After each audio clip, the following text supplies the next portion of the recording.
Hello guys, today I'm going to show you how to discover trending content on ContentStudio. Don't forget to subscribe to our channel for more ContentStudio tutorials. So look into the ContentStudio account and head over to the top menu and you'll find the discover button. Click on it.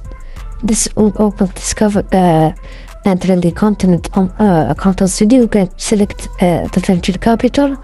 You can select to follow these social accounts and websites also.